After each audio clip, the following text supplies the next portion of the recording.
Well, good evening, everybody. Welcome to the Libertarian candidate meet and greet session here at the Waukesha Town Hall. I guess you could say I'm the host, Mike Hammond. I'm candidate for Assembly, District 6 here. We've got 3 statewide candidates with us tonight. Tyler Danke, who is running for Secretary of State, Patrick Baird, who is running for Lieutenant Governor, and Phil Anderson, who is running for Governor. The purpose of this get together is not to be a debate between parties or between candidates.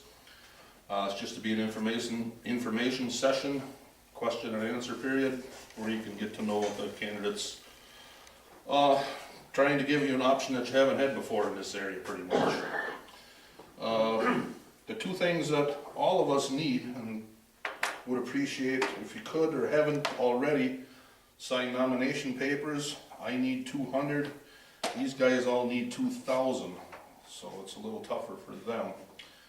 Could also use any financial help or help on social media spreading our message and getting word out about our campaign.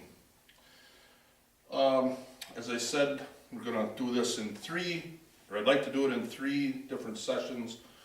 Opening statements from all 3 candidates, then a question and answer period, questions and whatever from the audience, and finish up with just a social mingle and talk, longer discussions, whatever you want to do after the question and answer session.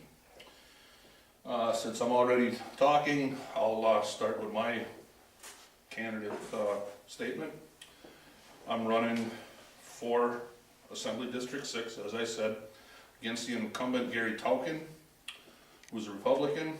I believe there are 2 Democrats that have signed or filled out paperwork to run right now. One was Bill Switala, who ran last time. He's from Wittenberg. And the other is Dr. Sarnwick, I believe, from Shawano. I don't know a whole lot about either one. You'll find out about them later. I'm disappointed with the representation we have right now. I think there's too much representation of bigger business, special interest, not enough representation of the local people and their ideas. It's understandable, but it's not right. Politics follows the money. Excuse me. There's things I'd like to see changed.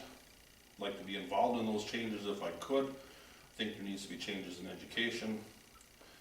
I'd like to see a statewide school choice system, not the system we currently have. There's problems with that, but I think there is a way to make a statewide system work. There's enough leeway. I think you could compromise between what the right thinks and what the left thinks. Right now there is no compromise. The left wants to get rid of school choice altogether. The right wants to expand the program we currently have. I think there is plenty of room to compromise. The other main campaign focus of mine is corporate welfare, is what everybody calls it. Government subsidies, funding private business, not letting the market dictate what happens, and or trying to manipulate the market in a political way. The key culprit to this, to me, is the WEDC. I think WEDC should be eliminated. The job of retaking the money I don't think it should be just cut off, but it shouldn't be expanded. And as the money is paid back in, I think that could be a job for Treasury. I think you could eliminate the WEDC. There are other things in the state government I think that could be reviewed, cut spending, cut taxes. You hear politicians say that they've cut taxes, cut spending, but every year the total amount of spending goes up. This year it was $3 billion, or this budget was $3 billion more than the last budget. And in order to get that money to spend, it's got to come from taxes or fees. That's the only way it works. And if you spend $3 billion more and took in 3 billion more and you didn't lower taxes. With that, I'll let the other candidates talk for a little bit and I'll wait for more questions. First, I'll introduce Tyler Danke, who is running for Secretary of State. Thank you. So, just wanted to start out by saying I believe that we as people should have multiple choices. It's not a black, red, or blue. I believe we should be able to choose red, or blue, or yellow, or whatever color we want. I believe in more choices than 2. I believe in more choices than 3, but one of the things that I want to get to here is one of the most important reasons why I'm running is because to be on the ballot, in 2020 for our presidential campaign, we need to have ballot access. And so I believe that in 2020 we should be on the ballot. And so I want us to have multiple options on the ballot where we're choosing libertarian choices, libertarian choices, libertarian choices. And so that when we get to that third, fourth line where Mike is, I want to see us getting in that mindset of libertarians, or third parties or fourth parties, and getting to Mike's line on the ballot. So I really want to, I really think Mike Mike here in Shawano is where the important things are going on. It's not in Madison. And I believe that we should be able to make our choices locally. We should be able to spend our money locally instead of our money here in Shawano, your money going to Madison. Your money should be going to buy and sell things and employ people here in Shawano. And I believe that the budget of the Secretary of State is bloated. I believe that frankly, the fact that we actually elect, the process that we make candidates go through is for statewide office is for Secretary of State, for State Treasurer. I think it's not a great way to spend our time or money. What I'm proposing here is that the Secretary of State be not an office that's elected. I do believe that I am the best choice for it. I want you to vote for me for that position because I want you to show people that there are options and to show that we can and will have more options on the ballots. Whether it's Mike, I want to see Mike representing you in Madison. I want to see Mike being that candidate that says what the other parties, because there's just this two-way pull. I want to see us having other ideas that are outside of those only two polar opposites. I want to see us having lots of different choices, lots of different ideas, and I just really thank you for coming tonight and bringing supporting other different ideas. And with that, that's what I have. Thank you. Hi, I'm Patrick Baird. I'm running for Lieutenant Governor. I was born in Fort Atkinson. I lived all around the state, including a couple of years I lived over in Ocano, so I know this part of the state pretty good. I actually, when I lived in Ocano for a while there, I was a repo man. So I traveled the byways and the back roads all around this part of the state quite a bit, doing my business. I just want to talk to you real briefly about one of the main platforms that we have, that Phil and I have as candidates for governor and lieutenant governor. And that platform is, we are proposing to get rid of the state income tax. Now, there's any number of other states around the country that do not have a state income tax. And state of Washington, Texas, Florida, Nevada, those states manage to get by just fine without an income tax. They have roads, they have schools, they have university systems. The reason we're proposing to get rid of the income tax is that the problem with the income tax is that it's not like the gas tax, which it's a tax that is paid for by the people who are using the roads. So it's kind of like a user fee. So the people that are using the roads are the ones who are paying to help keep those roads in good condition and to build new roads. You know, if you're a big trucking company and you put more wear and tear on the roads, you pay more in gasoline taxes to help make up for that. That's an example of a tax that I think limits government and what it can do. The income tax, on the other hand, government can do whatever they want with that money. They can come up with whatever programs they want to. They can tinker around with the income tax code like they've been doing lately to be favorable to different businesses. You know, the whole Foxconn deal down in Racine, which is a $3 billion giveaway in tax money, is an example of how the state of Wisconsin, politicians in Madison really, are trying to use the tax code, the income tax code, to give out favors to people that are giving them campaign donations in some cases, or favored industries or favored companies. Getting rid of the income tax gets rid of all of that opportunity for mischief in Madison. If you think about it, you pay here in the Shawano area, you pay your income taxes to Madison. That money goes down there. They take a cut of it, and then they give you some of it back. And when they give it back to you, it usually comes with strings attached. You know, telling you how you can spend it, or what you know, what you need to use it for, or whatever. We favor the idea of shifting the taxation burden over to property taxes and to the sales tax.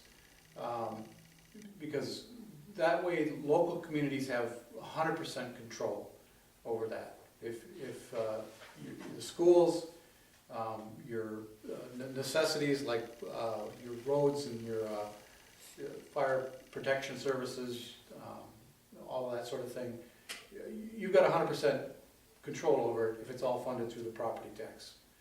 Now that doesn't mean that there isn't a role for Madison in some things. There may well be, but one of the things that Phil and I will do is to, as Mike said, to go over all of these departments and all of these programs at the state and figure out what are we doing that's working, what's not working, what is it that we're doing that we don't need to be doing, that somebody else can do, that a local community should be doing, and eliminate as much as we can and work towards that goal of eliminating the state income tax.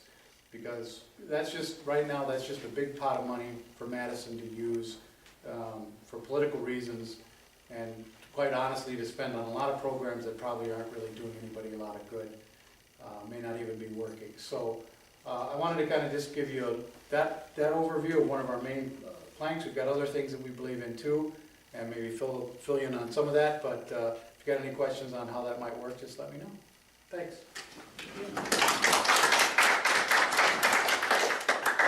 My name is Phil Anderson and I'm running for governor. I got involved in politics officially back in 2014 when I decided to run for state assembly in District 47. The reason I got involved in politics is because, and I think we all kind of know this, for a long time our government has been broken. We know that the people in Washington and the people in Madison that supposedly represent us don't often even read the bills that they are voting on. That those bills are written by lobbyists and by departments that want to continue to expand their budgets. They don't represent us anymore. And you can see that clearly when a Republican governor, supposedly conservative like Scott Walker, espouses these values, yet gives away corporate giveaways to whoever. And it's coming out just recently, the last couple of days, all the people that are getting no bid contracts on the Foxconn projects are all companies that have given money to him. In other ways that he's not keeping his promises are he's propping up Obamacare by trying to fix the market on that, when the real solution for healthcare is getting government out of the business altogether and freeing up insurance to be insurance and not a way to farm money into the insurance industry. Democrats are the same way. They tell you one thing and they do another. There was a time, and while this issue doesn't necessarily apply to state government, there was a time where there was an anti-war Democrat party, and even now they're not living up to that idea. There's no representation. They become the same thing, Republicans and Democrats. And what they do is they tell us things, they excite our emotions about with fear and envy, who we should hate, whose money we should want, who we're not being treated fairly by. They take that power that we give to them because we get excited about it, we vote on it, we talk about it, we tweet about it, Facebook about it, and they sell that. They sell that to the highest bidder. They take the authority that should belong to individual people, the rights that we have, and they usurp that and they sell access to that. Both parties. That is what the nature of government is right now, and it doesn't work. And Mike knows it doesn't work, and that's one of the reasons he's involved. He mentioned it. We're not being represented. So how do we change that? There used to be a time, decades ago, when people did need to meet in the same spot to make decisions. Where in order to find out, like the representative from Shawano County or District 6, needed to know what's going on in the rest of the state, they'd have to go to Madison and meet with everybody and share solutions and all this stuff, but that's not necessary anymore. Every company, every corporation in the world now can gather information and know what's going on all across the state, all across the country, all across the world without going to this one spot. Actually, the same is true for public education as well. It's very, very expensive to attend the University of Wisconsin right now. Why? Because they've got this massive real estate investment. They've got these huge buildings. They pay tremendous tuition. They drive the cost of tuition up by giving away free money, supposedly free money, that students get burdened with the debt. And why? There's so many options now for education that you don't need to go to Madison to do all this. So because things have changed, we want to return to local control. The people in Assembly District 6, in Congressional District 8, in any part of the state don't need to go to this place where they all get together and then, unbeknownst to us, they cut all these deals where the Democratic Party and the Republican Party get involved and they decide based on donors, who can raise money, who can spend money, what companies do we want. That's the sort of stuff that actually happens in Madison and in DC. We don't need that anymore. We shouldn't put up with that anymore. The decisions that need to be made from the state government level can be given back to the districts, can be given back to the counties, to the school districts, because we don't need to go there and do all that sort of thing anymore. It's a process that ends with corruption and collusion, and we know all that to be true. Even though most people in the state identify as either Democrats or Republicans, they're still not happy with their candidates. The Democrats are going to wait and see who their nominee is for governor, and they're probably most of them not going to be happy because it'll be a retread of somebody or somebody new who's not viable, and the Republicans are stuck with Scott Walker, whether they'll like it or not. There's nobody going to challenge Scott Walker because the GOP controls exactly who gets to be on the ballot, who they're going to support, who they're not going to support. You see that in the U.S. Senate race between Kevin Nicholson and Leah Vukmir. Leah Vukmir is somebody who has earned or spent her time in the GOP. Kevin Nicholson's a relative outsider. All the money comes in for Kevin Nicholson, and so they created this situation where really what they're competing for is raising money so they can spend money to fool the rest of us into voting for one of them, as opposed to Tammy Baldwin. And Tammy Baldwin would do the same thing. Raise money, spend money on media, people don't pay enough attention, they get influenced, they get excited, envious, hateful, whatever, suspicious, go and vote. That's basically our political process. In the meantime, both in DC and in Madison, these bills get presented, they don't get read, we don't know what's in them, pages and pages of budgets that nobody digests, and it's frankly beyond the ability of most citizens to really crunch all this. So it's a recipe for, again, for corruption, for special deals, for those sorts of things. Mike brought up the WEDC. I'll go farther than Mike would on this. I think it should be eradicated because I believe, and we believe, that the most qualified person to decide how their money is spent is us. If you earn the money and you want to shop locally or shop at Walmart, whatever you decide, that's your money. You earned it. It shouldn't be taken as taxes and then goes to the state government and then goes to the WEDC, and now next thing you know, a corporation like Quick Trip, which I love Quick Trip, but Quick Trip got a $21 million grant from WEDC to build a transportation facility over by La Crosse. They also, and I don't know if these two are connected, spent $95,000 on Scott Walker's last re-election campaign. So why do we need to pay taxes so that Quick Trip, the most successful convenience store chain in the history of Wisconsin, probably anywhere, gets free money to build a transportation facility?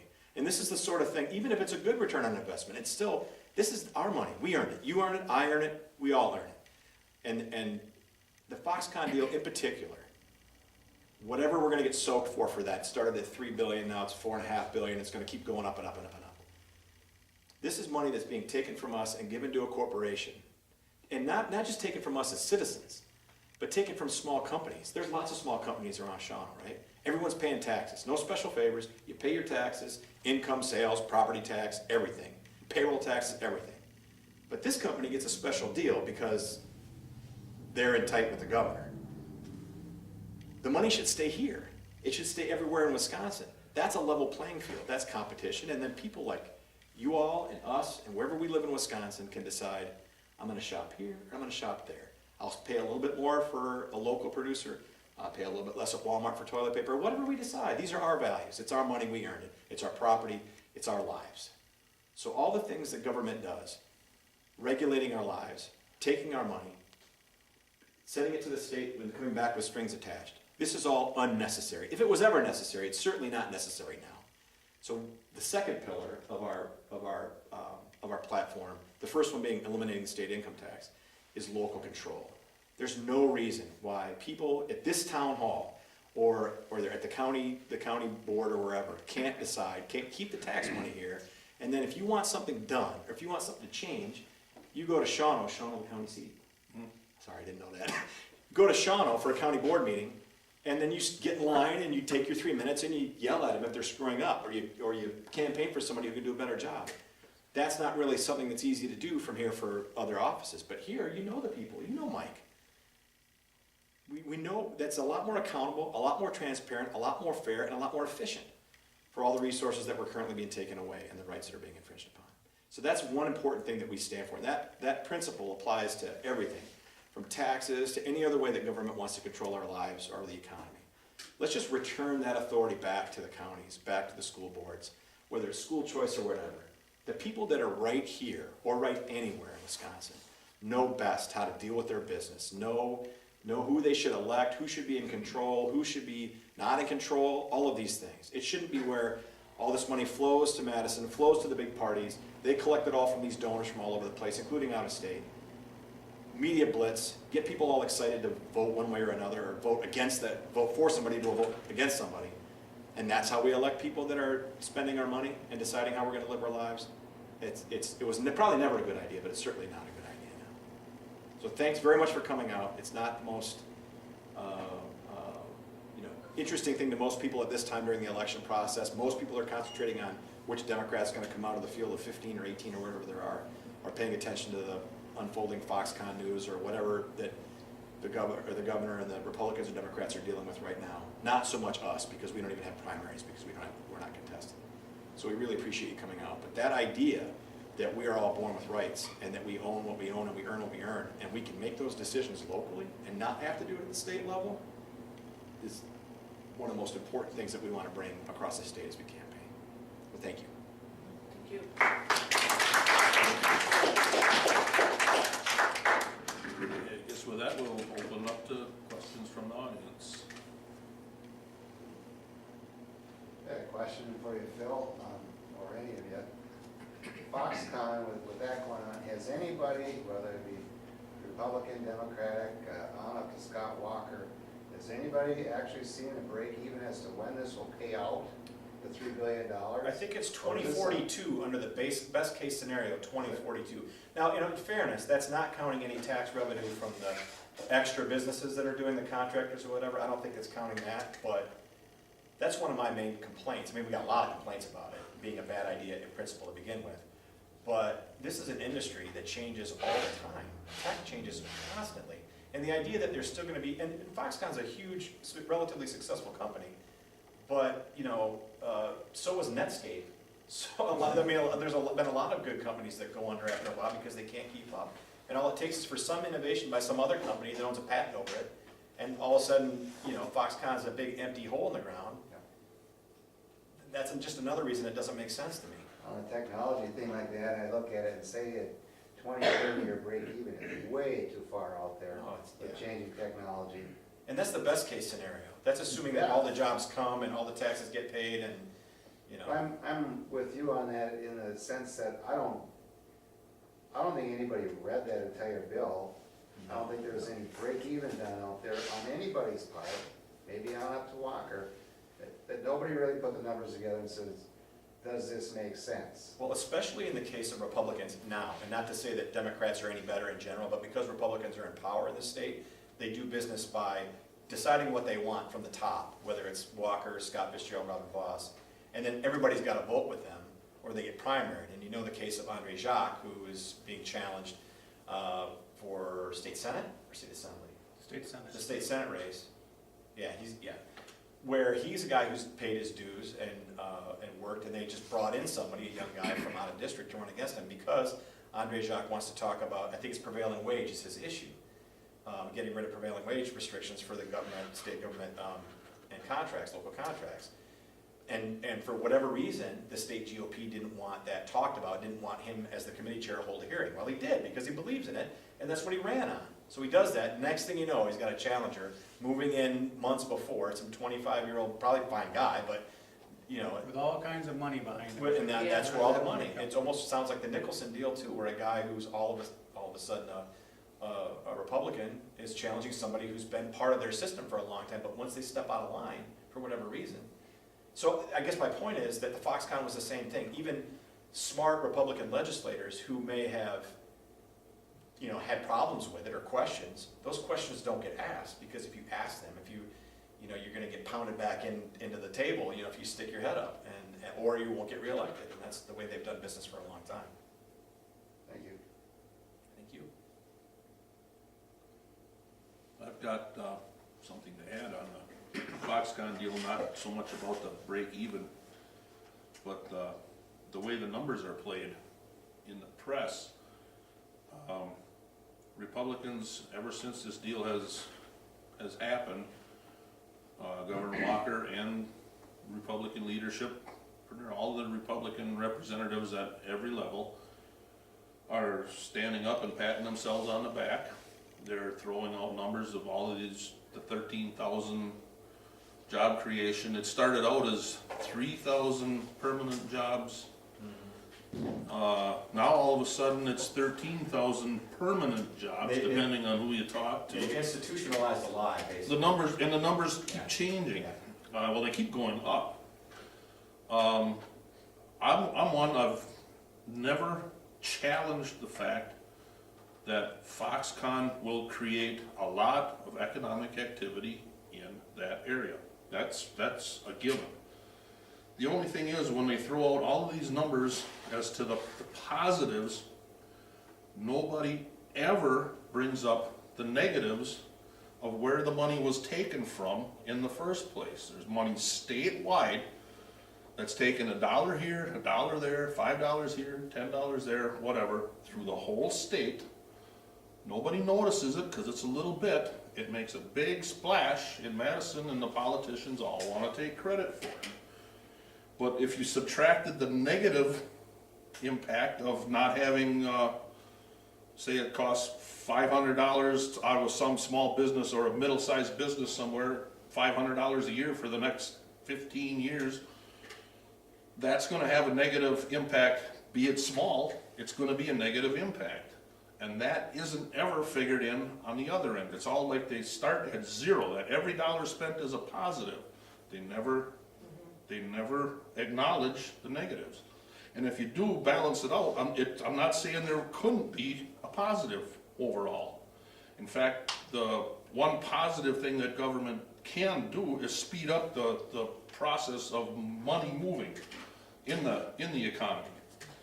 And that's where you can get the, like Barry has called it, the multiplier effect. There it shows up, but that multiplier effect also works backwards where the money is taken out of the economy, and nobody ever brings that up. And it's if you average or balance the two together or put both sides of the equation, and the positives aren't that positive. And to me, when you use the final numbers, if they're averaged out, it's not worth the risk. And number one, even if it was worth the risk, it's not the government's business to be a bank to private business. And that's exactly what they're doing here. Another way to look at this is just ask yourself the question, what if the state of Wisconsin would have just done a $3 billion tax cut for businesses? That would have helped in every corner of the state. That would have been a benefit to every business in every corner of the state. And that would have translated into jobs all around the state. It would have translated business expansion, perhaps, new businesses starting up, all of which translate into jobs. Now, whether it's 3,000 or 13,000 jobs, who knows? But, you know, for the same bang, or for the same buck, I should say, I think you'd get a lot bigger bang if you would have just done a simple $3 billion tax cut. Because obviously, they must have the money, if, you know, if they can find the $3 billion to give to Foxconn, they could have just as easily found the $3 billion to give it to every business in the state. So that's another way to look at it, to just kind of weigh the pluses and the minuses and the risk and the you know, the lack of risk. And that tax cut goes to people that already live here, already have businesses here, are Wisconsinites. It's not to somebody to come in and somehow, you know, create jobs or whatever that may or may not happen. That is returning money to people and businesses that have already earned it, and it's already been taken away. And so if you tax cut, you're basically letting people keep their own money and trusting them to make decisions. Now, it's not as politically sexy as having this huge deal and this huge Chinese company or whatever. That's why this sort of thing is done, because the people that don't pay as much attention are wooed or lured by, oh, this is what the government's doing for us to help stimulate the economy, without looking at the point that Mike brought up, the back end, where the money comes from, and the fact that the much more fair way to do it, and even-handed way to do it, is just let people keep their own money. If that money's available, it should just stay where it is in communities and in businesses. I don't wanna just, you know, kick the same horse here, like Foxconn is the only thing out there, but it's a big money deal. Being that it's so far south in the eastern part of the state, granted, it's gonna create a lot of jobs. How many of those jobs are gonna go to local people there? You're gonna have a lot of competition coming from Chicago and the surrounding areas. They're already talking about having to import workers, lure workers from other states to do that. Sure. Not only that, but Big even people in companies. this part of the state that may be lured to want to go down there and work, now the price of labor goes up all over the state. So you're paying more people up here. So all of these other costs have to factor in that, you know, Governor Walker's not counting those, and GOP's not counting them, but they're real, and they're costs and disadvantages that happen to all of us all over the state. I can see a lot of that benefit coming from labor from the Chicago markets, that area, North Chicago, Yeah, that area. yeah, exactly, so. Yeah, and they take their paychecks home with them, and that tax money goes back to the state of Illinois. Yeah, they're paying income tax in Illinois, not Yeah. Wisconsin. Yeah. So, I don't know. There's a lot of ways this deal smells not good. I agree. And so that might be a good segue into the labor market, because there's a lot of issues with the labor market. You know, we're not training people in the right way, and I know, like, we're talking Foxconn, we're talking about in the Racine area. Racine has its own issues. They don't have people trained. There are people unemployed over there, so what are they doing for that? And I think you hit on that.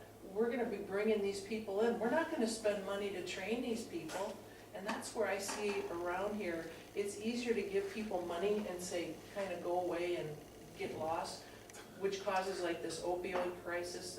That's my 2 and 2 together. But why don't we do the training, like getting people more in the tech schools instead of getting unemployment? And so I've been unemployed for a year, and when I go to the unemployment area, and they're not saying go get trained, they're saying look for a job. Well, if I can't find a job, I'm in IT and I can't find a job, which goes into H-1B3 visas. I don't want to digress too far, but we need to do a better job of training rather than giving people money away. And that might be something the Libertarians can help with. Well, we would push for greater involvement in the technical education system here in the state of Wisconsin by private businesses. We would like to see, I've seen that. you know, more coordination between major employers and industries. So obviously the sort of employment training issues in Shawano might be a little different than they would be in Racine or La Crosse or Rhinelander. You know, so ideally, your major employers should be partnering up with the tech schools to make sure that they're producing. Now, Germany is a great example. They have a real apprenticeship program in Germany where you start out in high school and you say, I want to be a machinist. And you get put into a track where not only do you go off to a technical school to learn your trade, but at the same time you're also apprenticing over at a real company doing that job, so that when you're done with your training, you start your new job on day one with that company that was part of your training, apprenticing over there. Right, There's a we much do greater partnership between those businesses and the schools in countries like Germany, and I think that's the model we should be Right, we do looking have, I towards. think we still have the Wolf River School to work here, so the kids do get an internship in local businesses, so I think there's some of that going on, but I don't think it's the same degree as what you're talking about. I would push for more Yeah, and more of that, so that, I mean, one of the things that happens with young people, and even people who are older, who've been displaced, you get laid off after many years, and you have to get retrained or, get new skills to be more viable in the marketplace, is you just kind of wander around in the marketplace, and you don't, there's no one there to help guide you towards a job. And that's where employers would say, a good employer would be able to say, we're planning on expanding our business in the year 2020. And we're gonna need X number of trained workers at this plant. They know ahead of time, They do. what their needs are going to be in the future. And, if they can go to the local tech school and say, can you help us train and find, 10 new machinists, then the tech school does part of that work of going out and recruiting Right. young people, going to the high schools. And again, you have a level of coordination with the high schools, where the high schools are connected into the tech schools. Mhm. One of the things personally that I'm kind of pushing, I'm actually pushing this with my son, is the idea that going to college is not for everybody. Mhm. And you can make a good living with a 2-year associate's degree if you get the right field and you get good training and you go to a company, Mhm. that needs that skill. You do it without accumulating all that student debt, and you're not encumbering yourself for your early adult life with all that debt, and you've got a trade and a skill, and you're probably making better money, decent money right away out of school. I think a lot more young people should be looking at those options. And I think that our employers, that's, when they talk about a skill gap, that's what they're talking about. They're saying, we've got all these great factory jobs, and it's not like the old days, the new factory jobs require a higher level of skill and knowledge, and they're not as dirty and dangerous as the old days, and they don't have people who have those skills to do those jobs. So I guess what we would push for is greater level of coordination, and definitely get the private industry involved in helping to shape that and to be partners with the state. Right. And the beautiful thing about that potential relationship, and I think it does exist in some places, is it doesn't require throwing more tax money at it. We just need to help these connections happen, because an employer who's looking to expand, who's short on labor, if they don't help create the next workforce, they're gonna pay more for labor anyway, because their workers will be so scarce. So there's a natural economic relationship with either internally in a company. I was just reading an article the other day where there's iron workers, and I think it's in Washington State, where they're paying them like $40,000 a year just to train, and then they get off out of training, and then they work and do even better than that. So industries that are desperate enough will do that, but we've got tech schools in place, we've got facilities in place. Right. Let's just help make that connection, and not try to stick the government in the middle of it, Right. because governments are slow and inefficient and somewhat corrupt. So if you have the government in the middle of that, the process is so slow that it's always behind in predicting what the next big thing's gonna be. It can never react as quickly as the hypothetical industry that's gonna expand in 2020 and the tech school right in the same county. That's what we need to help. Let the market be more responsive. And it kind of goes back to my point of, another thing about the glorious thing of going to college is getting all this highfalutin education that you can't get anywhere else. Well, you can get it anywhere else now. You can go online and learn anything you want to in the whole world. You can watch classes from MIT and Harvard online. You can do all these wonderful things, including learn how to code, learn all these different things.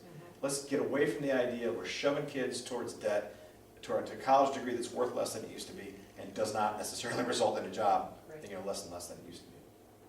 With being from a rural community and seeing the dairy industry going down the way it has over the last few years, is there any sight in the future where hopeful prospects for the dairy farmers that are doing it now, other than getting themselves further and further and further in debt? We should ask the farmer to answer that question. Not without a, This is the farmer's life. I know. See how I did that? All right. Oh, we have these conversations at home. yeah, I imagine John does too, so. I don't see a long-term change, long-term improvement without a complete overhaul and a change of the federal dairy policies. States involved there too, because the state's involved in giving tax credits and such to stimulate more production when we've already got too much production. The federal idea is more price supports, or more subsidies. In order for anything to be permanent, it's almost gonna have to be voluntary by the farmers involved.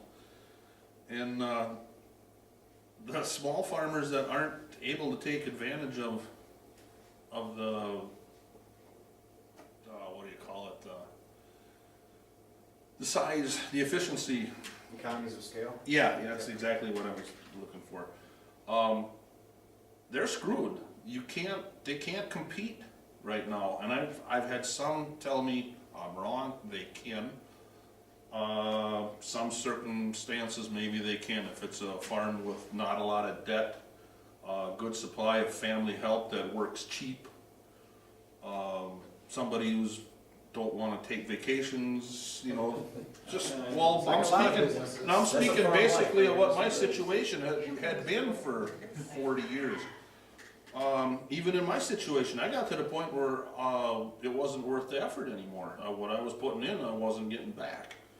And I don't see, other than we got to get the government out of the production end of it, out of the supply end of it, out of the marketing end of it. Let supply and demand take its course. It's a shame right now, but in order for it to work, we're gonna have to lose some cows, we're gonna have to lose some farms, and we're gonna have to lose some farmers. There's no way around it.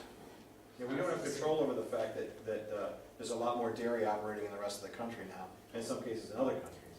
There's not much that can be done about that, so just finding ways to respond to it, whether that means going away from basic dairy farming to something more cheese production or something that's more individualized or more local, I don't really know, but. Well, and there's been, the organic milk industry was big for a while, but that's involved in, it's the same progress caught up with the organic milk, the organic dairy industry. There's an oversupply of organic milk right now, and the price has dropped to where it's not much more than regular milk. I just wanted to point out that recently Walmart started to bottle their own. They are starting in Indiana. They're starting. Walmart Corporation has now bottling facilities. So Walmart is going out to the market and buying the milk directly from large farmers, directly from co-ops. But their Dean Foods is closing, breaking the contracts that they had. And what I'm getting at here is Twig's Bottling Company here in Shawano. Beautiful business, local business how we can make that change. The government isn't going to be able to make that change. The way that they're going to be able to make the change is to get out of the dairy business. Get out of it. It's frankly, it's actually the corn subsidies that are the dairy industry's problem. It's the insurance that's caused the crop insurance, the government being involved in the crop insurance that's causing the dairy problem. It's so we talk about organic was a new thing a few years ago. We went through the whole battle of raw milk, letting people produce and sell and buy things that they want. There are people out there that want local Shawano milk. In Appleton, there's a place called Lamer's Dairy.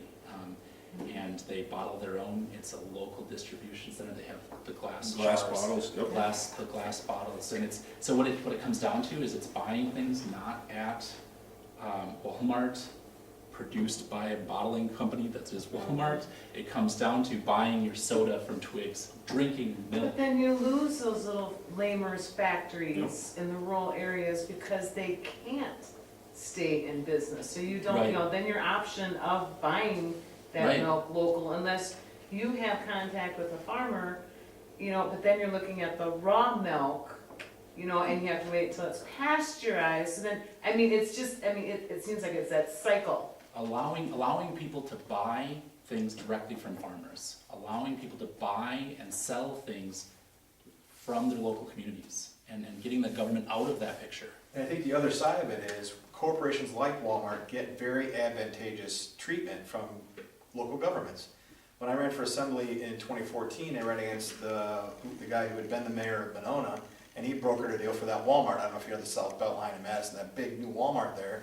And that was all, you know, exceptions to the tax code, deals, et cetera, so they could have a Walmart there.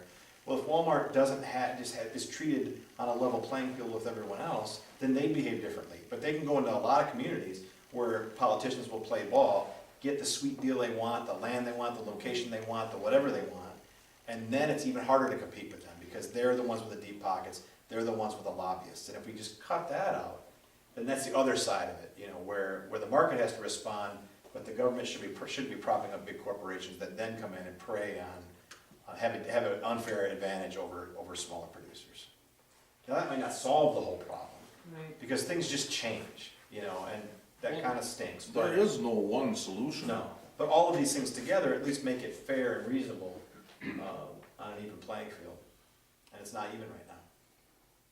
I think one other thing that could help, not just the dairy industry, but agriculture on a whole in the state would be review the rules, make things easier again for small businesses.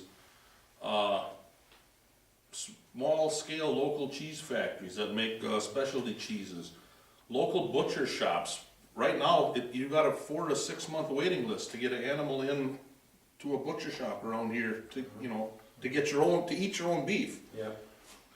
Years ago, there were several. Now there's a few. There's only one cheese factory in Shawano County that's currently making cheese. 10 years ago there was, or 20 years ago, there was 5 or 6 within 5 miles a year, you know? And I think some of it was the economics of scale, the big ones, and part of that is because they do get breaks, they can operate more efficiently. Because they're working the government angles more than the small producer can, do something, review the rules, make some changes to make it easier for, I guess I'd say local food producers. It could be, it's been done a little bit, a couple of years ago, they call it the pickle bill. They've eased regulations on the sale of home pickled products. Homemade products. There's labeling things you have to do and stuff like that, but there's a very low dollar amount that they set it at. I think it's $5,000 a year, something like, Pretty low. it's not very much. That opens it up for hobbies or something, but it really doesn't allow anybody to make a small business of it. I think they could open the door for more total sales, or however you want to measure it, but do it to some way where a family could make a living doing it, you know, pickles. Or a nice sideline to their. Yeah, farming right, business. right, that's another, you know, use their own products and what do they call it? Value added, you know, as you go. But raise the amount to make it worthwhile to invest some money. We talked about it when we had tried to get our greenhouse and garden business going. We talked about even putting a kitchen in where our milk house was, to do pickling and canning and stuff, and the return that we could get out of it at $5,000, it wasn't worth putting in to be up to code, and you know, there's things they could probably relax And then you look at the renting, Yeah, right, you could rent a Kitchen, commercial right. kitchen, there were ways to do it, but, But even if you're rent, you're paying for the licensing, you're just Right. paying somebody else for the Right, licensing, right. so that's really the obstacle. so And that that's was, more crony capitalism too, those high thresholds that's- for things like, even raw milk is I consume raw milk regularly. That should be legal, why isn't it? there's nothing wrong with it. One of the dirty little secrets about government regulation is that most of those government regulations are written by the big businesses. right. Totally. You know, Right. so because they can afford to hire lawyers and, you know, accountants and, you know, regulatory, they can have a whole staff of regulatory compliance people. So those bills, the regulations that get done are done that make it easier for them to comply and much more difficult for the small business person to comply. I have this vision of a let's say we're talking about home pickling, okay? That's a good example. All the regulations that you need to comply with to be safe, to make sure you're not putting a product out there that's gonna hurt people, fit on one piece of paper. You know, you have one little piece of paper that you download from the state website that's got, you know, a 10-point bullet list. Make sure you do this, this, this, this, and this, and then you will have safe pickles that you can sell to the public. And it shouldn't cost anything. And It shouldn't be a There paid you go. license either. Right. Everything should be as close to that as possible when we're talking about regulations. Just the basics, what do we need to have at a minimum to sell pickles safely to the public? What do we need? And you should be able to summarize that on a single sheet of paper, hopefully. And then that's what you promulgate to people, to say, that's what you need to do to conform to these codes, rather than having these elaborate codes written by lawyers, you know, that not even, as Phil has said, the legislatures never read any of this stuff. Even the people that run the departments, half of them probably don't even understand the code or read it, you know. So that's what we would offer as libertarians, is to go in there and start cleaning up the regulatory codes with an eye towards making it fairer for the average business person, for local communities, local businesses, rather than benefiting the big corporate entities out there. and even letting the people of Shawano choose Yeah. what they. Right. if- Well, that's the biggest If- issue right If the there. people of Shawano want to allow $50,000 worth of pickle products without a state certification, if the people of Shawano want to allow some type of product that's a certain type of butter that's not legal in Madison, why shouldn't Madison be able to choose what we here in Shawano Right. can buy and sell? Does anybody remember the days when oleomargarine couldn't be colored yellow? Uh-huh. It had to be white, because the dairy industry had a stranglehold in Wisconsin, and For the they yellow. wouldn't, you couldn't have yellow margarine. I remember those days. Yeah. That's a great example. I of don't. how crony capitalism works. And A thing I deal with, on a daily basis with my job, is homelessness. A lot of people don't think that it exists in their community, especially in the Shawano area. It does, it's alive and well. But I see these people who have no homes, they have cell phones. They're on their phones, they're sitting in AKA a library, or on the street, or wherever, not looking for a job. They are getting vouchers for food, you know, for housing, and all this stuff. Why, you know, if they're getting these handouts from the community, why is there not something being done to train or, you know, get them out working versus just sitting there and doing nothing? I think part of the issue is the lack of accountability between what happens locally and what the rules are in Madison. I think people have been accustomed to assume that if the government, the state government, the federal government is issuing vouchers for these things, that somehow they're holding them accountable. If this was a program that was being done, if these supports to people when they're on down and out were being taken from the Shawano County tax base, and they're people, and you pay your money directly to the county government, and then it gets dispersed, then you have a lot more accountability, and you can ask these questions and problems can get solved. But right now, people are accustomed to the state doing something or not doing something, and then asking the very same questions you're asking now. Why isn't anything happening? Well, it's not, because there's no accountability between the problem in Shawano, the money traveling to Madison, the program starting in Madison, the support's coming back to the homeless person in Shawano, and there's no connection there. It's not only inefficient and it doesn't work, but it's inhumane too, in a way, because a lot of people, more, I suppose, Democrats and Republicans, I guess, but see like their charity being played out through government programs and things like that. Well, if you aren't helping people locally or directly giving them help, or at least through your local church or group or government, and it's just going to the government coming back, there's no charity, no real help and accountability from the person giving nor the person receiving. Because the person who's homeless and Shawano on the cell phone, this is just money or whatever that's coming in via check into their account from somewhere, and they don't even know. They don't know it's coming from us. Right. But if they did, and everything, all the path of the money and the accountability is shortened, so things are being decided locally, supported locally, then all of a sudden everyone has a lot more skin in the game, and these problems can get solved. Even if there's individuals that are not living up to their end of the bargain or whatever, that they're supposed to be getting trained for a job and they're not or whatever, that can be dealt with one meeting right here. The path of the money's straightforward, and it's not like this huge program, and then politicians run for office and they say they're gonna solve the problem, but they don't have a chance in heck of solving it because it's way too long of a process. The solution here is in Shawano. Yes, The solution is not in Madison. exactly. The only thing that happens in Madison and by extension in DC is the money goes, promises are made, emotions are excited, things don't get done, or if they get done, they get done on behalf of those parties that want to get just reelected all the time and dominate politics.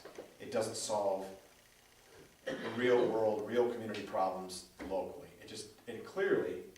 It doesn't. That's why people are so unhappy with their politics. Congress's approval rating is what, 12% or something. The state legislature's not popular around the state either, because it's all just BS, more or less. And certainly the issue of drug abuse is part of this, and mental health, untreated mental illness. I know from personal family experience that it's very difficult when you've got somebody who gets trapped into that cycle, you know, of mental health issues, drug abuse, maybe both sometimes. And, you know, on a family level, at some point you have to have tough love, you know, where you're saying, you know, you can't stay in here anymore because you're not working, you're not, you know, you're coming home late at night, you're intoxicated, or you're causing problems, or running into problems with the police.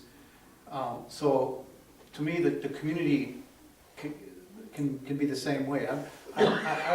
One of the things we talk about, and this is, I don't know if you realize this, but the state of Wisconsin spends more on corrections than it does on the university system. We incarcerate twice as many people in the state of Wisconsin as Minnesota does. We spend way too much money on the prison system in this state. So one of the things that we propose is one of the things that Phil would do is, as governor, he would convene the pardon board and would get all of the nonviolent drug offenders out of prison and back into their communities with their families, and take the savings from that, from taking people out of prison and maybe even closing prisons instead of talking about building more prisons, which is what the Republicans are doing right now, and putting that back to locally based treatment programs, so that the people that are sitting around right now with the cell phones not working, probably working on scoring drugs, you know, and everything, you know, get them into an actual treatment program. And if, you know, if necessary, I mean, if they're, and as with my personal family issue, there's the involvement in law enforcement, you know, so you're on probation, you're on parole, you know, you're on paper. There are conditions that are attached to that, and that part of those conditions, you know, should be getting treatment, having a job, all of that sort of thing. That's all out there in the system now, but as Phil said, it's not something that Madison can fix from above. It's something that the local communities need to take direct responsibility for, just like families to some degree take responsibility for their loved ones who have issues. But that's what we propose to do is by de-incarcerating people that shouldn't have probably been sent off to prison in the first place, and taking the savings from that and putting that into communities for treatment. You know, the opioid crisis, you know, just the general level of issues that we have with drug abuse and mental health issues could be addressed much more effectively Locally, locally. where there's accountability. Right, and you have a lot of wonderful, you were just talking about New Hope, or Second Hope. There's all kinds of wonderful nonprofit, you know, religious organizations out there that are already doing a lot of this stuff, you know, and, you know, with more help from the community can do even more, so.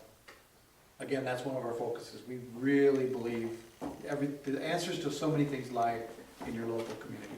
As long as you can keep your resources and then spend them on solving the problems and not have it run away somewhere where it may or may not come back. If I might add to that, I don't remember if it was Racine or Kenosha, one of the two had a tiny house community. Oh, yeah. So what they had homeless veterans, and one of the groups got together. They got a piece of land donated, and they had like very tiny houses, very small houses, but they were enough to get a roof over their heads. It was enough to get where they could have a job, because they, together with that tiny house community, they could put a bathroom for the group. And allowing the state, not the state, but the zoning, or they really had a struggle getting that passed locally. Same thing in Madison, and they didn't get the zoning passed. They wanted to build tiny houses. Progressive Madison, Yeah. but who's really in charge? You know, there's Mayor Sogman down there. We have quite a homeless problem. Yeah, and this little thing, but the big property owners didn't want it, the neighborhoods that were close Not didn't in my want it. backyard. They're the way. Yeah, So it not my didn't yard, get solved. someplace else. And that's not, you know, so that tells the lie what's really going on too. They don't really wanna solve problems.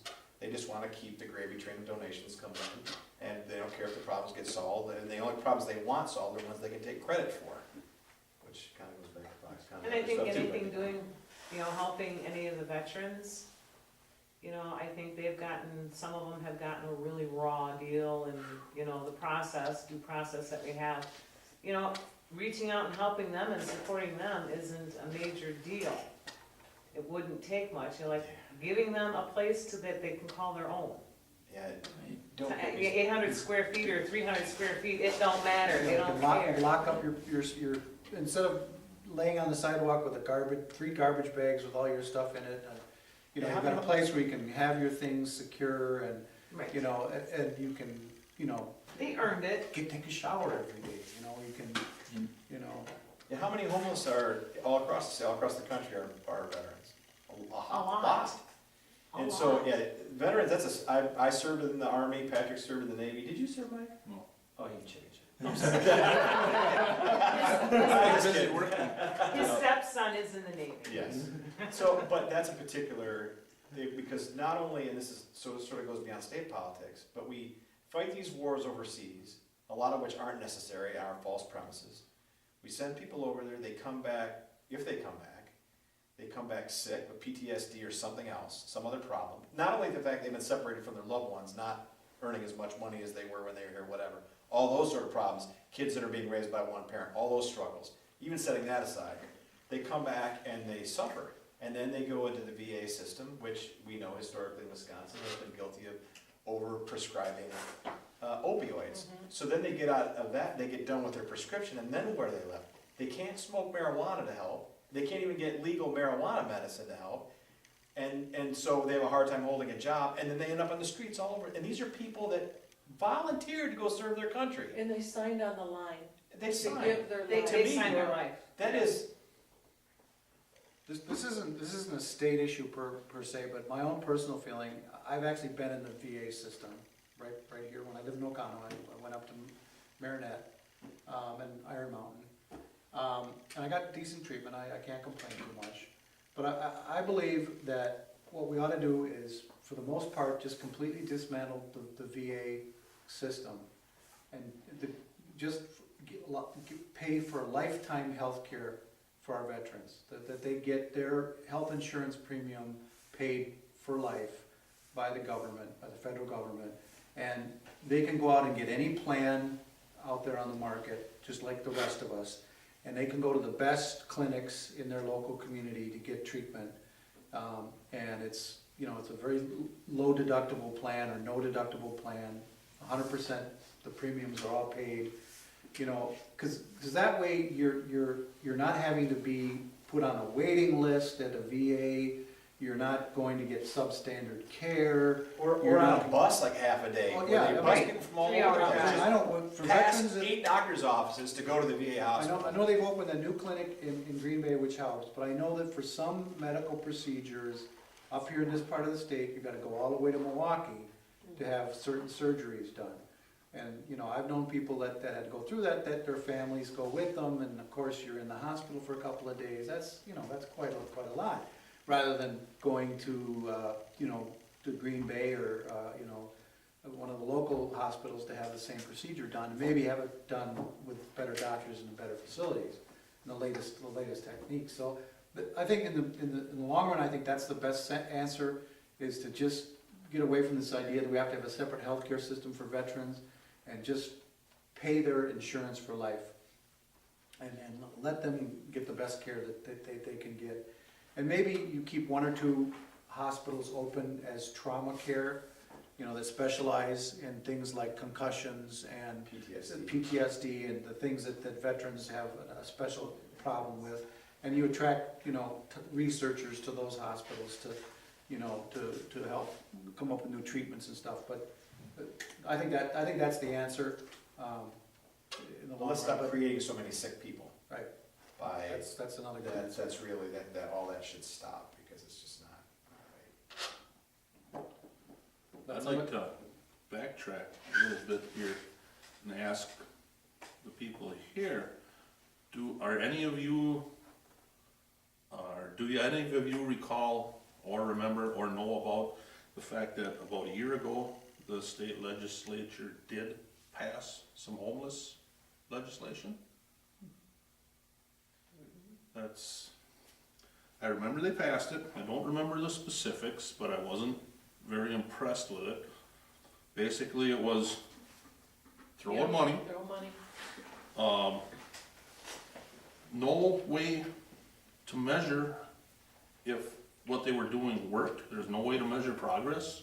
You can't assign a number to anything. How many meals is it gonna feed, how many beds is it gonna provide? There was nothing like that.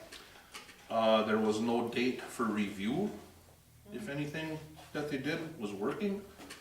No possibility for making changes down the road if it wasn't working. Or no, provision for ending the program if it didn't work. Well, then they can just walk away, they don't have to worry about it. Well, that's Right. just it. That's I mean, the but problem. meanwhile, they get to pat themselves on the back for helping the homeless. You know, it was in the news, and I don't remember the specifics. It's still not in effect, it didn't last. Well, I don't know, there was no way, I don't think you could tell. You look and see where the money was spent, maybe. I don't know how you'd go about that, but just the way the specifics of the program were laid out. And I don't think it's just this program, that's another beef that I have. I think every program, every spending program that the state has ought to have some way that you can measure if it's making any progress. It should have a specific goal. And if they can't, then they end the program. Right, there's a They have to there's a show sunset date that- if it's that not working. They're making a tangible difference, you know, and if they can't do that, then they don't get funding anymore, that's the way it That's should be. right, and every so often, the books should be audited, you know, make sure the money's going where it belongs. If it's not, you make changes. Like Patrick just said, if the program's not working, you end it. And everything should have, I don't know what certain number of years, maybe it depends on the program, but 8 years, 10 years. Sunset provision. Yeah, or, to expand it, or reduce it, or make changes, If you take no action, if the legislature takes no action on it, the program is done. They have to take some kind of action on it to re-up it. That keeps, or would keep responsibility for the program current. I'm sure there's programs now that everybody that was in the legislature at the time that voted on them are dead, and the programs are still going. You know, and there's no looking back in monitoring any of it. And that's the budget situation right now. You know, right now, the governor writes a budget, submits it to the, two-year budget, submits it to the legislature, because a lot of these programs are ways that people use to get reelected, or ways to support state workers, or whatever it is. Both Democrats and Republicans don't question a lot of things that are in the budget. There's always something. But generally speaking, they want to support all these government workers, and they want to support all these programs because they can brag about them whether they work or not. But what I'll do as governor is I'll write a budget with a lot less of that stuff in there. And it'll go to the legislature, and they'll add a bunch of stuff, right? Because there'll be mostly Democrats and Republicans in there. Even if Mike and the rest of our Libertarians get elected, there'll still be a lot more Democrats and Republicans. And they'll pile all that stuff back in there, and I'll veto it. And because that creates a situation where they need to then justify to the governor's office, and therefore to the public, why do you think this program, this and this and this and this, why do these need to be in here? It shouldn't be just a rubber stamp because they're all, you know, in this together. There should be questions, reasonable questions asked. I worked for a nonprofit program for a while. We got state money from the federal, and via the state from the Federal Transit Administration. We had to say, this is how we spent the money, this is how many people got rides, et cetera, et cetera. The agencies don't have to do that. The people that are working for a nonprofit in the private sector have to do that. We should submit them to the same scrutiny. They should have to prove the results, because it's taxpayer money, they forget that. It's taxpayer money that's funding this. There's either a return that's helping or there isn't. And if there isn't, it should be done away with. Either done away with, or, you know, sent to the private sector, or sent locally, or something to solve the problem. That's just not how our government works right now. So when I used to volunteer at the United Way many, many years ago, and the way the United Way operates is they give funding toward programs that already exist. So there's not this where we just dish out money like that. So when there's a viable program and they review the program and it's added existing, so even like Planned Parenthood, there's a lot of la-la-la-boo about that. Well, it's because we throw money over there. We don't say it's for one thing, like maybe counseling. No, we give it to them and they do whatever, and it ends up aborting children. So if we, as a government, can do the similar type of thing, where we give money to programs where there is somebody there already, and they're, you know, advocates for that program and want it to be viable, and there are, you know, auditing side of the program. And some of those programs, like Planned Parenthood is just one example. Right. There are a lot of nonprofits that then turn around and lobby government. So they do a good job of being, and there are other nonprofits in the same position, where they do a good job of making sure if the government's going to give money for cancer research or to help this, that, the other thing, they're gonna be the recipient of it and not somebody else. Right. So even the things that Planned Parenthood does, that generally speaking people are in favor of, like cancer tests or whatever, you know, Yeah. those sort of things, that money's not going to competing nonprofits who also do the same thing. It's always going to Planned Parenthood, because Right. they spend money on lobbying. So that's another thing, is it should, among all the nonprofits that want to do good work, religious, secular, community-based, whatever, it should just be based on results and how they're spending it, and not this lobbying coming back in, and they spend money on political ads and they Right. endorse candidates and all that. Totally muddies the whole It water. muddies it And then up. we It's don't like- know who's doing what, we don't know what the options are. The Right. politicians are choosing which nonprofits are getting the funding, not with the same criteria that we would.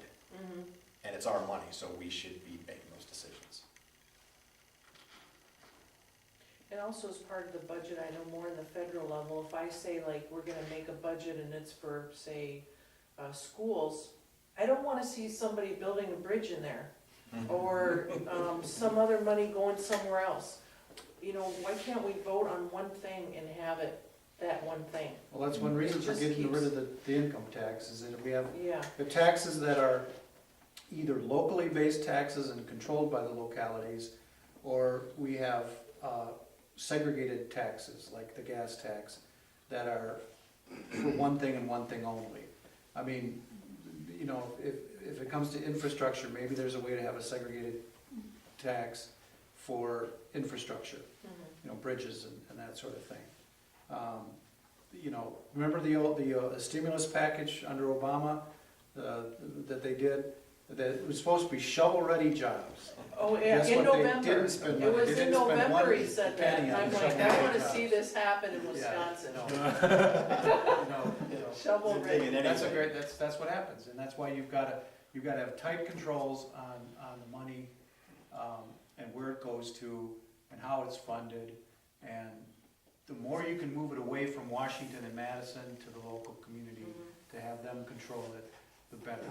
You know, because if funny business happens, you know, it's much, you know, you're much more likely to find out about it and put an end to it on the local level. So with the Shawano County Board and their budget, whatever it is, you know, you guys know if something's going on, everyone hears about it, right? That's even the case in Dane County, which is pretty, 500,000 people or so in Dane County. You know. You don't know what's going on with even the people that are from here that represent you in Madison, you don't always know what's going on with them. If they're, you know, pumping up their per diem rates, or if they're talking to lobbyists or whatever, you don't know. But if that's happening here, then you know, because people see it. You can go to the Shawano County Board meeting. It's a lot easier to do that than to drive down to Madison and sit there every day and watch the legislator. And that person lives by you. Everyone in the Shawano County Board or the school district, or whatever, you know whether they're telling the truth or not. And the minutes are all online. You Yeah, can- it's all right there. It's a all lot there. easier The for committee, even citizens. the committee minutes are online. A lot easier for citizens and taxpayers to know exactly what's going on than the situation now in Madison, and even worse in DC. And let's just make it so that if you are being taxed and regulated, that you know how well is that going, and you have decisions over that. That's just basic common sense, really, but it's not the way our government works right now. In Wisconsin, we've generally had two options. You get your Republicans and your Democrats, and that's who we've had to choose from. And all of you sort of touched on the fact that generally they're manipulating the public using fear or inspiring fear or in some cases anger and trying to motivate people to vote. It seems that y'all have generally had a message of taking responsibility and accountability that can only be done at a local level. I'm just sort of curious as what are sort of the guiding principles of that in your words? What does that mean to be taking responsibility and Well, if you understand and remember that we have, and these are in the founding documents of the country, that we have rights.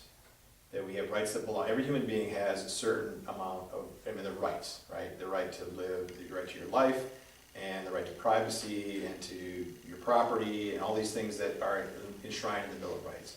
If all of those still exist, they're also responsibilities.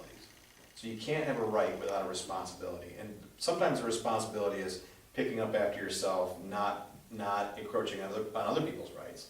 And that's the basic premise of government. So if we get back to an idea that there's rights and responsibilities, there's basically the same, two sides of the exact same concept.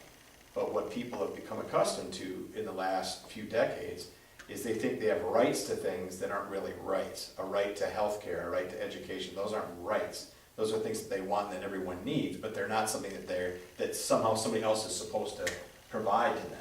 But the discourse in politics has become one where Republicans and Democrats talk about rights for certain things, and they're not really rights. And there's no responsibility there. There's just that the government or the 1% or whoever should just give them that. So we just need to get back to an understanding of the principle of we're human beings, we can live our lives as we choose as long as we don't harm other people. We can make our decisions locally as families, as neighborhoods, as school districts, whatever. And that because of that, we have to live with the results of those decisions. And so we have skin in the game. We have when I vote, when I make a decision, whatever I do, there are ramifications of that. And right now, because government is socialized to a certain extent, you can vote for somebody and they go to Madison, and the results of your vote or where your tax money goes or whatever, you don't see the benefit or the problems with that. You don't realize that because it's spread all over the place. It's still real, but it's spread out across everybody in the state or everybody in the country. So I guess to answer your question, just a long answer to a short question, we need to remember that human beings have rights, And then with that comes responsibilities, and it's a very beautiful, time-honored thing. And if we just get back to that idea and exercise those, both sides of that, then everybody benefits, and there's more accountability. Did that answer your question? Yeah, man, like it's, I was trying to get an idea of, it seems that with what you all are sort of describing here, is it's more of an acting in love to one another, to the fellow in your community. Whereas it seems that the options that we have currently are more, not so much in that vein, as you sort of pointed out earlier, and I was just sort of curious if I'm on something in thinking that, and what you all, or individually what you thought. Well, let me give you a concrete example. As governor, Phil would be able to work with both sides. Phil would be able to work with Republicans on some things and work with Democrats on other things, to either forge a compromise or to support certain kinds of legislation from one side and from the other side. And, you know, we don't have a skin in the game, the red versus blue game, the divide America game. You know, we can actually work in the middle, believe it or not, because we can see the good sides of both points of view. You know, fiscal responsibility, but then individual freedom and, you know, solutions that are community-based rather than centrally based. You know, so I think that's one way to take all of that fear and envy and pointing fingers out of the political system. And also, we get the money out of the system, you know? We're a bad investment for the corporate titans and the big businesses and the influence peddlers. Because we want to go to Madison and take away all of their toys and, you know, don't answer their phone calls and, you know, send their lobbyists, you know, out the door. You know, so, but if you want to turn down the volume on all of the anger and everything in Washington, Madison, take away the money, take away the power, take it away from Madison, take it away from Washington, put it back in the local community.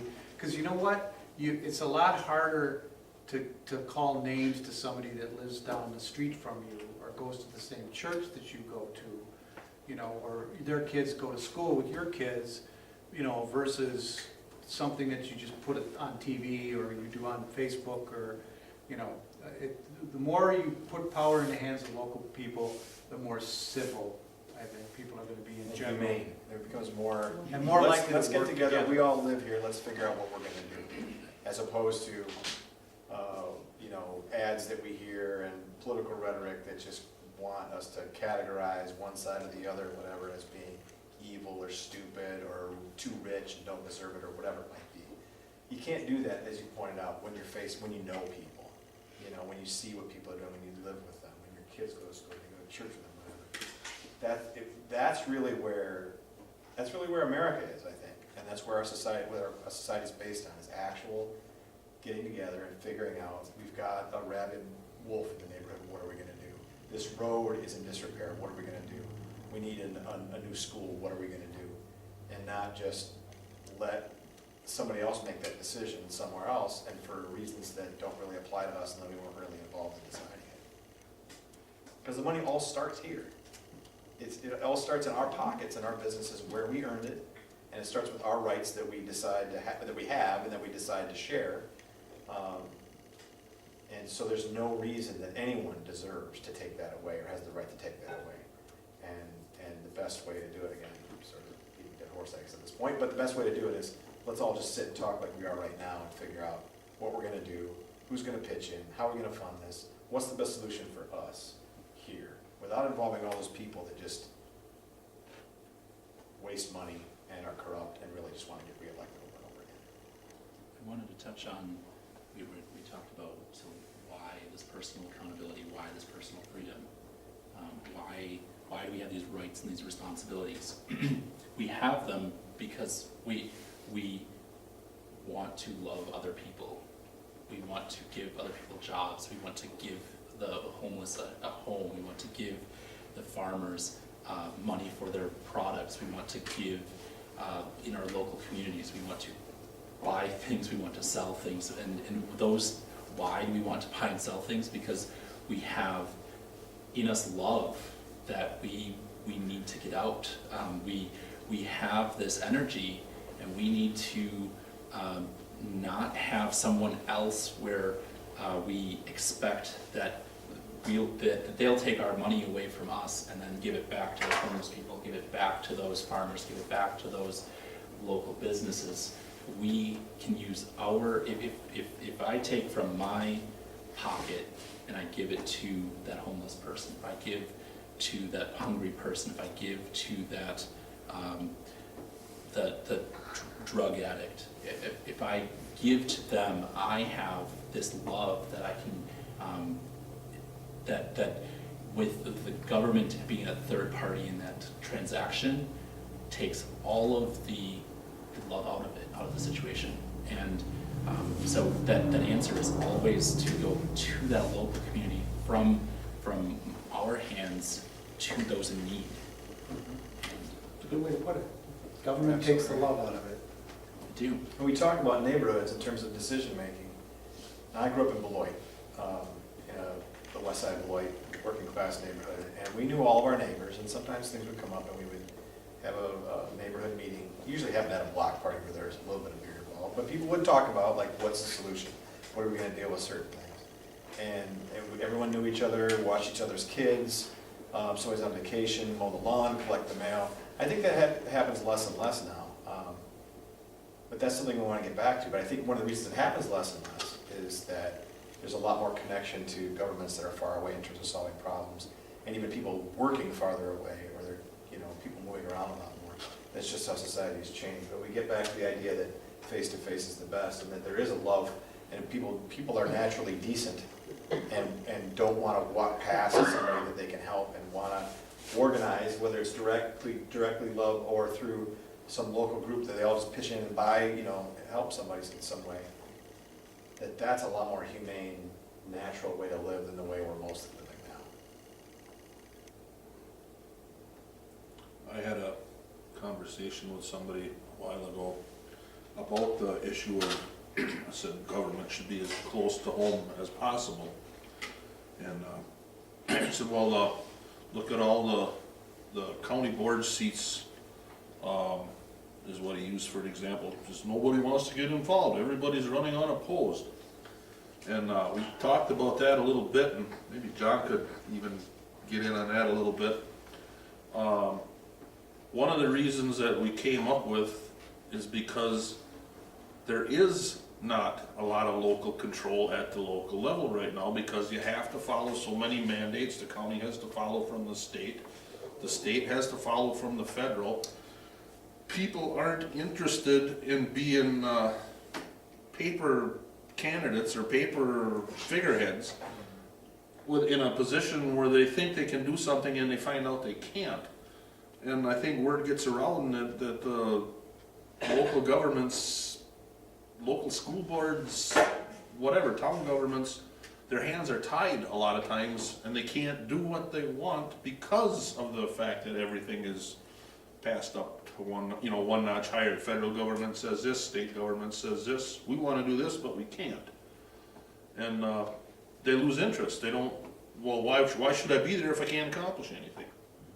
So I think in order to make that work, where the local people would be involved, I don't think it would be a problem if the local government actually had power locally.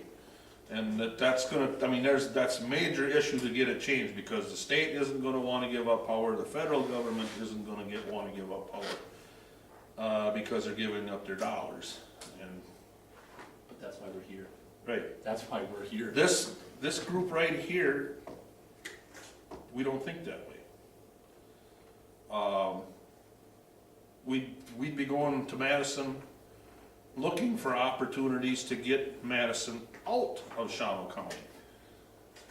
Let Shawano County solve their own problems. Maybe they'll come up with something on their own that 15 other counties have the same problem and never thought of a solution. And say, man, look at them guys over there at Shawano, they're pretty damn smart. Maybe we should do what they're doing, And keep their own money. See, that's another Right. reason, It doesn't have to go through Madison. to send everything back to local communities. is because if one community is doing a good job, let's say that they come up with a really innovative program for the homeless, other communities can copy that. And if they don't have to be worried about one size fits all from Madison telling them how to do things, they say, well, let's do what Shawano did with their homeless. That seemed to have worked. Let's just copy their program. Or let's go visit Shawano and talk to the people in charge of that program and find out how they did it, you know? Maybe it's successful there, but that won't work for us. Well, maybe You gotta not, know, you know what I mean? You can but- shop for solutions. Right. Or you tweak it. Yep. Or you tweak it. Yeah. But it's gonna take a different group of people in Madison to make that work. Not overall, there are people that you see get elected to try it, and Yeah, they there's- get there's run good people over. in both. There is, on both And sides. they usually get washed out, because they won't play. Right, or they start playing the game and they're right Look into at Andre, everybody what's happened else. to Andre Jacques? I mean, he's somebody who's a pretty good fiscal conservative, and you see what's happening to him. Well, on the It's the budget party deal this leadership. last year, I don't know if it was, Robin Voss called 4 of them, what did he call them? Traitors. Hoodlums or whatever. Traders. Yeah.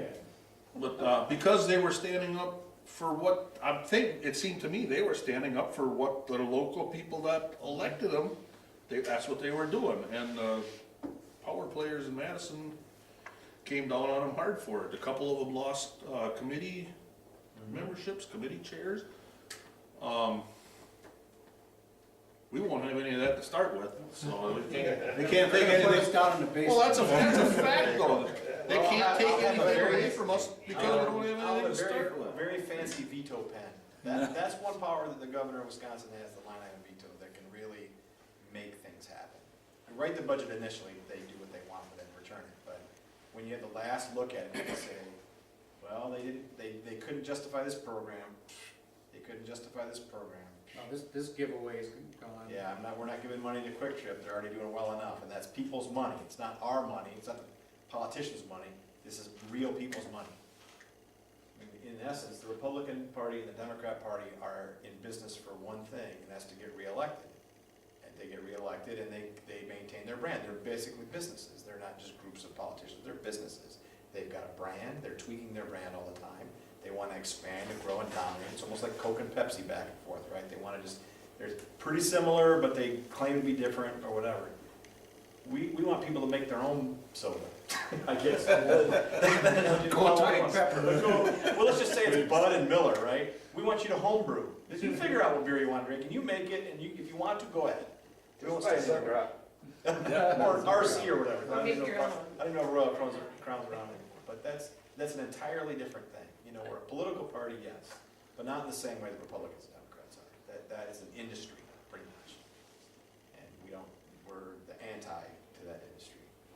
In my local town, in my town of the village of Fremont, about an hour south of here in Wapaka County, and the village board recently was considering whether to rezone one of the big, there's Channel Cats, one of the right on the river, really nice place. There's 4 places in downtown Fremont that are for sale. The village boards are saying no to these businesses that want to open in, what I'm getting at here is it's the zoning laws that are saying, no, we don't want to have,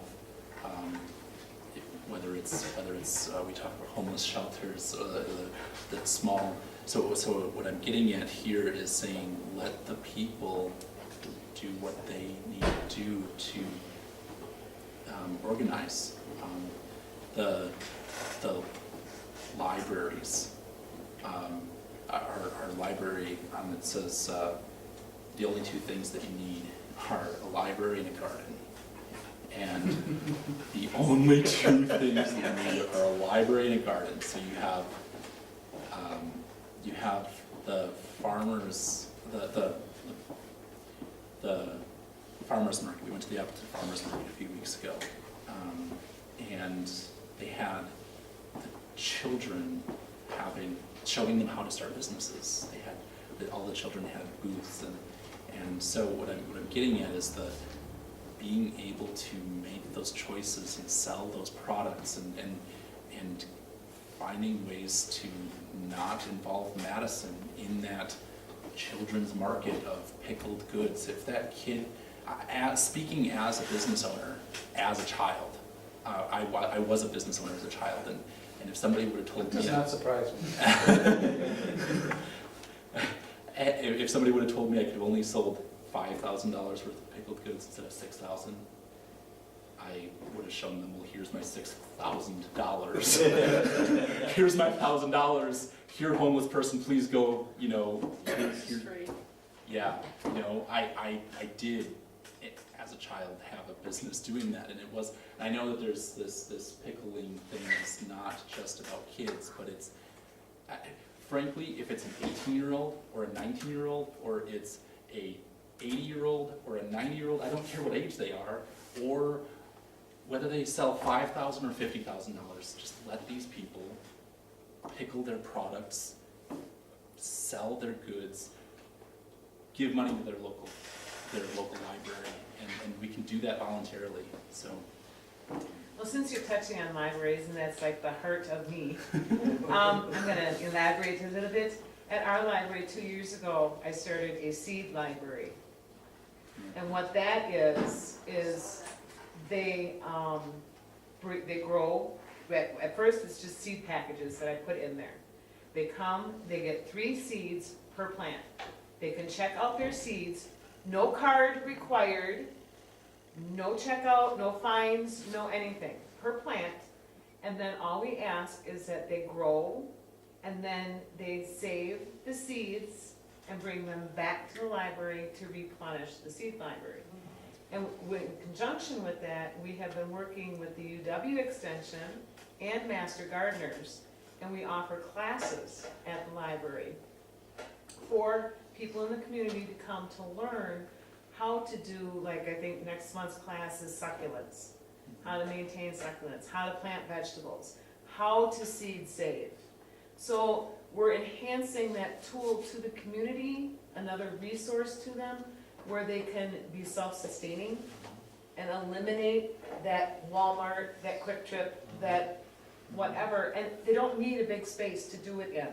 They can do it in a pot and still have tomatoes and beans and that, you know, and it's just, a lot of people just don't get that, you know, and you don't see a lot of that in libraries at all, which, you know, I think more should have it.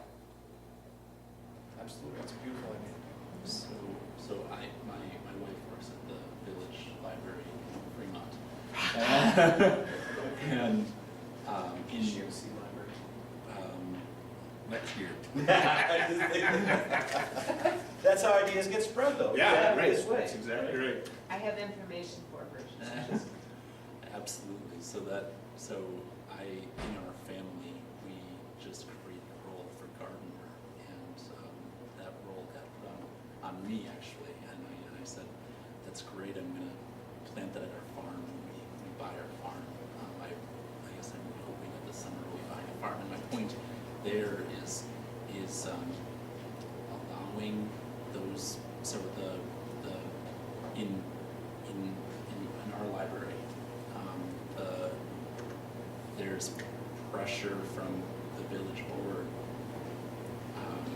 the stranglehold pressure from the village board, saying they don't want, you know, the library wants to do programs, and the library wants to do this, and letting the people, so that local control concept, letting the people make the choices for what they want instead of having it be from the government, from the village board, let those librarians start that seed program if they want to.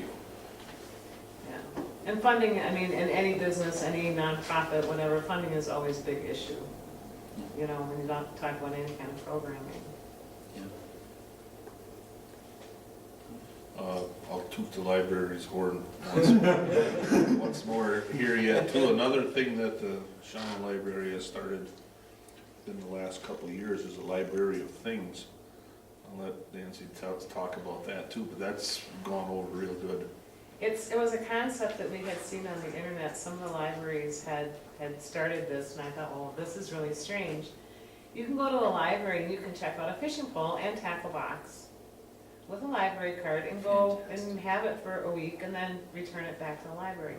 So what we did was, we now have in our library of things, we have crocheting hooks, we have knitting needles, we have cake pans, we have a Nesco, we have a karaoke machine, we have a jewelry making kit, we have a plumber's snake. I'm not checking that back in. But I mean, it's just this mass, we have ukuleles. We have all this stuff in our library of things. Do people check out the ukulele? We have actually had ukulele classes. Awesome. And we're Fantastic. gonna check out the Passive karaoke programming. machine for the first time.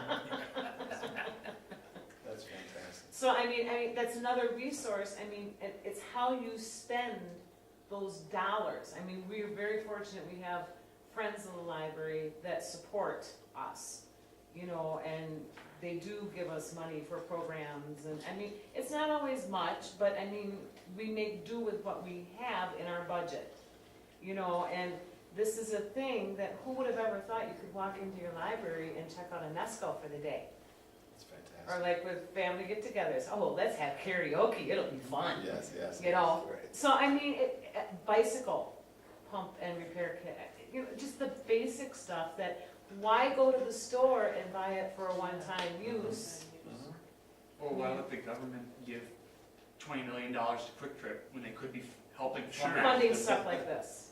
So Exactly. then you only find that in the community in which you are, and that's, Right, and Your it's, small and road it committee. starts ground zero, it's Right. local, you know. And if the government got a hold of this idea in its current state, they would have a list of things that every library had to have, and it wouldn't apply to every community. Oh, You yeah, might have a community that's got no water anywhere around, but they'd still make sure that you had a fishing pole and a tackle box to run on. But if you can make those decisions right where you are, based on your community, based on the interest, based on what's going on, the geography, whatever it is, then you're free to do that. You should be free to do that. It's Right. your library. It's Right. not the state's library. It's not the federal government's library. and like you pointed out earlier, Phil, it is local, it shouldn't be Madison, it shouldn't be DC, it shouldn't be somebody in DC saying, oh, well, Shawano does not need this. Yeah. You don't know, you're not here. Yes. You know, we get that from Walmart when corporate says, oh, well, we don't need this in our crafting section anymore, we don't need this because it's not a big seller here. Well, now you're forcing me to drive someplace else or go visit another store, or you know what, shop online. It's just non-responsive. Right, free shipping. But not always. No, but you know, it's just like, why does it have to get to that extent? It shouldn't. The money goes away upstream and less of it comes back with strings attached, just like that. That's a perfect way to look at it. It comes back and somebody else has made a decision as to how it needs to be spent. And that's ridiculous because it was your hard-earned money to begin with, or the tax on your property. That just doesn't, it's not fair and it doesn't make any sense anymore.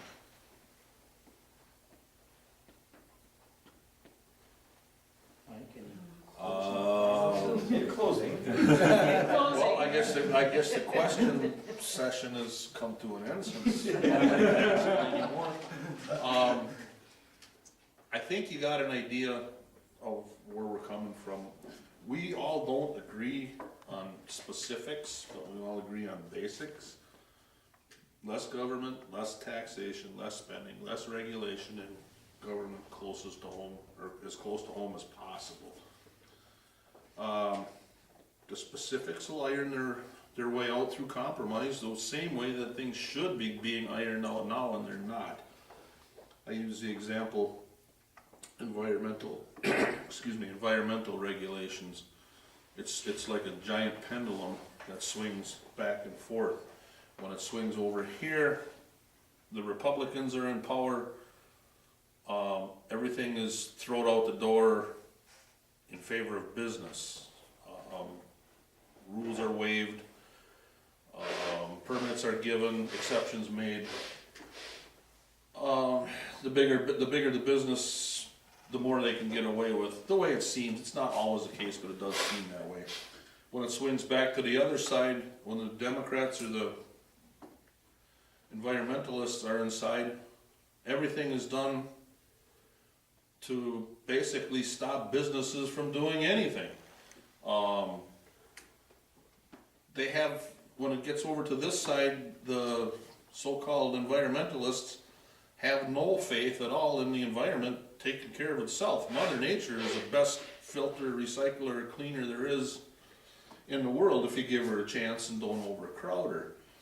The environmentalists give no credit at all to that and think that they have to be in charge of keeping everything clean, and even though they think they do, they don't do a good job of that either. But there's no compromise in the middle, and I think that's where we would be on those kind of issues too. Look at both sides. Part of the problems are created by government. Most of the problems are not solved by government. And you have to, there's gotta be compromise, and over the last few decades or generations, whatever term you wanna use, there is no compromise. It's a big swing back and forth depending on who's in power. And every time the pendulum swings, it costs businesses, individuals, whatever, X amount of dollars to recomply with the rule changes. As a farmer, I'm well aware of that, John, too. Other businesses, same thing, construction business, whatever. They change the rules back and forth, and every time there's a rule change, it costs money to comply. Most of the time, I don't think the rule changes make a lot of difference in the long run, but it's just something you have to deal with when political landscape swings back and forth. And that wouldn't have to happen if you could compromise and stay closer to the middle.